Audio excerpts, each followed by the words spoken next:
अस्सलामुअलैकुम मेरे प्यारे बुजुर्गों और मेरी प्यारी दीनी माँ बहनों और आने वाले सारे मेहमान बुजुर्गों, एक पल के लिए सोचिए, जब एक बीज जमीन में दब जाता है तो क्या होता है?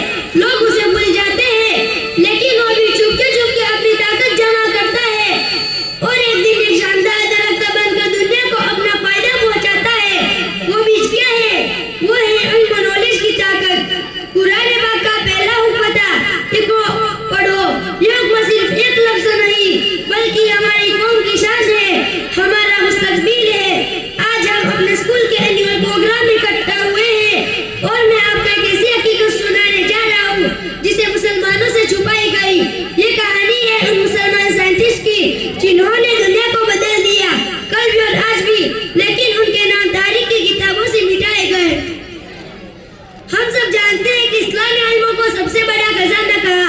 इस हुक्म को लेकर मुसलमानों ने दुनिया को वो इन्वेंशन दिया जिन्हें आज हर कोई जानता है, कैमरा, अलजेब्रा, सर्जरी और ग्रेविटी तक।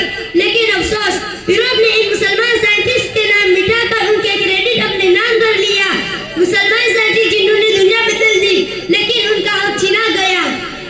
इब्न लैथम ने 10th सेंचुरी में लाइट्स के रूल्स बताए और कैमरा ऑब्स्क्यूरा ने दुनिया का पहले कैमरे का आइडिया दिया जो आज के कैमरास की बुनियाद है।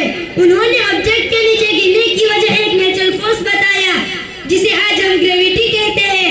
उनकी किताबुल मनाजिर में इस आइडियाज था, लेकिन यूरोप ने उनके काम को छुपाकर केपलर और न्यूटन को क्रेडिट दिया। आपको पता है आज फोन का कैमरा उनकी वजह से है। अल्गोरिथम ने ज़ेब्रा को जन्म दिया जो आज फील्ड में यूज होता है।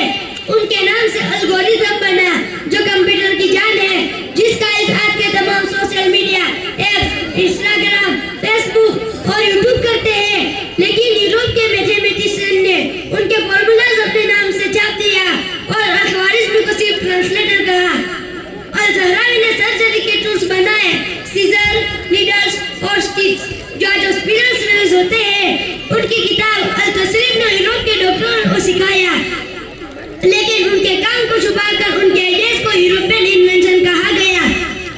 इब्न सीना की किताब कैनन ऑफ मेडिसिन 500 साल तक यूरोप के मेडिकल स्कूल्स में पढ़ाई गई, जिसमें उन्होंने कई तरह की बीमारियां और उसके इलाज के बारे में लिखा। लेकिन यूरोप ने उनके काम को अपने डॉक्टर के नाम से जोड़ लिया। इब्न नफीस ने 13th सेंचुरी में बताया कि खून दिल से बॉडी में कैसे जाता है, लेकिन 300 साल बाद विलियम हार्वे ने आइडियाज अपने नाम से छापा और इब्न नफीस का नाम मिटा दिया। अली जावन ईरान के साइंटिस्ट ने 1960 में पहला गैस लेजर बनाया जो आज मेडिकल सर्जरीज, टेलीकम्युनिकेशन और बारकोड स्कैनर में यूज होता है। वो तो गुजर गए, लेकिन उनका इन्वेंशन हर रोज हमारी जिंदगी में है। कितने लोग जानते हैं कि वो एक मुस्लिम साइंटिस्ट का काम था? मरियम मिर्जागानी, ईरान की मैथमेटिशियन जिन्होंने 2014 में फील्ड मेडल जीता, मैथ का सबसे बड़ा अवार्ड। उन्होंने कॉम्प्लेक्स जियोमेट्री में काम किया जो टेक्नोलॉजी और फिजिक्स में यूज होता है। ये शानदार काम सिर्फ इन साइंटिस्ट के दिमाग से नहीं निकले, बल्कि उन इल्मी मरकजों से रोशनी मिली जिन्होंने इन्हें प्लेटफॉर्म दिया। बगदाद का बैतुल हिक्मत दुनिया की पहली रिसर्च यूनिवर्सिटी थी, जहाँ 8th और 9th सेंचुरी में मुस्लिम स्कॉलर साथ मिलकर साइंस, मैथ और मेडिसिन का नए रास्ते खोलते थे। अल-करावी यूनिवर्सिटी जिसे अब फातिमा अल-बीरी ने बनाया और मिस्र की अल-अज़हर यूनिवर्सिटी, इन मुस्लिम यूनिवर्सिटी से यूरोपियन ने कई सदियों तक फायदा उठाया। यह वो जमीन थी जहाँ इल्म के बीज बोए गए और इन साइंटिस्ट ने इन बीजों को दरख्त बनाया। लेकिन अफसोस, इन दरख्तों का क्रेडिट किसी और के नाम चला गया। लेकिन अब सवाल ये उठता है कि मुसलमानों के पास इतनी बड़ी बड़ी यूनिवर्सिटी थी, मुसलमान इतने आगे थे, तो आज मुसलमान इतने पीछे क्यों? पहला रीजन तो ये है कि यूरोप ने मुस्लिम साइंटिस्ट को दुश्मन समझा और उनके काम को छुपाया। 19th सेंचुरी में ब्रिटिश और फ्रेंच ने मुस्लिम कंट्री पर कब्जा किया और हमारी हिस्ट्री को बैकवर्ड कहा, जबकि हमने नए इन्वेंशन किए। ये नाइंसाफी सिर्फ नाम मिटाने की नहीं बल्कि हमारे कौम की हक छीनने की थी।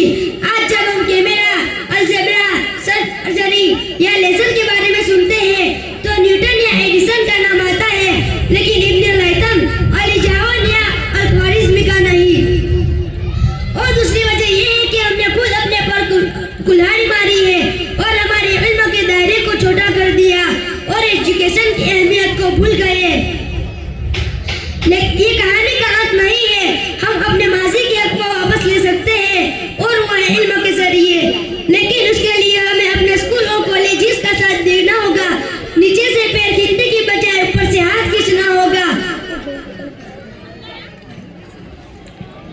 नीचे से पैर खींचने की बजाय ऊपर से हाथ खींचना होगा। पढ़ा लिखा बच्चा दुनिया को बता सकता है कि ग्रेविटी इब्न लैथम ने पहले समझी, लेजर अली जावन का था, अलजेब्रा अल-ख्वारिज़्मी का था। जब हम पढ़ेंगे तो दुनिया को पता चलेगा कि मुसलमान इल्म वो बीज है जो एक दिन दरख्त बनेगा।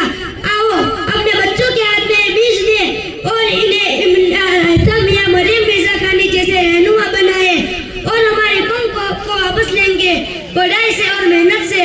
खुदी को कर बुलंद इतना कि हर तकदीर से पहले, खुदी को कर बुलंद इतना कि हर तकदीर से पहले खुदा बंदे से खुद पूछे, बता तेरी रज़ा क्या है। जज़ाकल्लाह।